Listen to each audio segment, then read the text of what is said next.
আসসালামু আলাইকুম ভিউয়ার্স, আজকে নিয়ে এসেছি চিংড়ি মাছ দিয়ে লাল শাক ভাজি।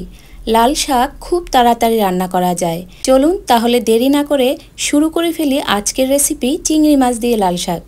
এখানে 2 আটি লাল শাক নিয়েছি। লাল শাকগুলোর আঁশ ফেলে পরিষ্কার করে বেছে নিয়েছি, তারপর গোটা ধুয়ে কুচি করে কেটে নিয়েছি। লাল শাকটা আপনাদের পছন্দ অনুযায়ী কুচি করে কেটে নিতে পারেন।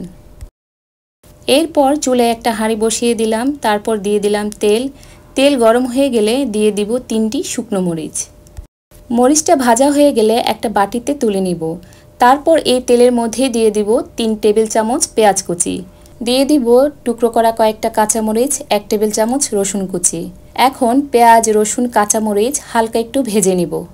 এরপর দিয়ে দিব 2 টেবিল চামচ ছোট চিংড়ি। মাছগুলোকে আগে থেকেই পরিষ্কার করে ধুয়ে কেটে নিয়েছি। তারপর দিব স্বাদমতো লবণ।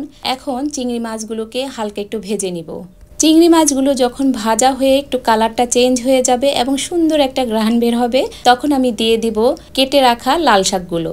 লাল শাকটা হাঁড়িতে দেওয়ার পর আমি ঢাকনা দিয়ে ঢেকে রাখবো 1 থেকে 2 মিনিটের জন্য। 1 থেকে 2 মিনিট পর ঢাকনাটা তুলে লাল শাকটা একটু উল্টে পাল্টে নেড়ে চেড়ে দিব। তারপর আবারও ঢাকনা দিয়ে ঢেকে রাখবো কিছু সময়ের জন্য। এরপর ঢাকনাটা তুলে দিয়ে দিব স্বাদমতো লবণ। লবণটা শাকের সাথে ভালো করে নেড়ে চেড়ে মিশিয়ে নিব। এখন আবারও ঢেকে রাখবো কিছু সময়ের জন্য। লবণ দিয়ে ঢেকে রাখার কারণে শাক থেকে অনেকটাই পানি বের হয়ে এসেছে।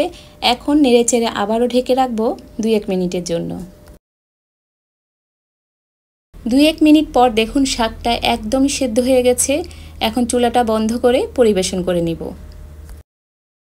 লাল শাক কেটে ধুয়ে পরিষ্কার করে রাখার পর রান্না করতে খুব বেশি একটা সময় লাগে না। সহজে তৈরি হয়ে গেল চিংড়ি মাছ দিয়ে লাল শাক ভাজি।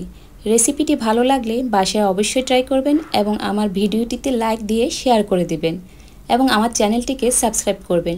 সবাইকে অসংখ্য ধন্যবাদ। আল্লাহ হাফেজ।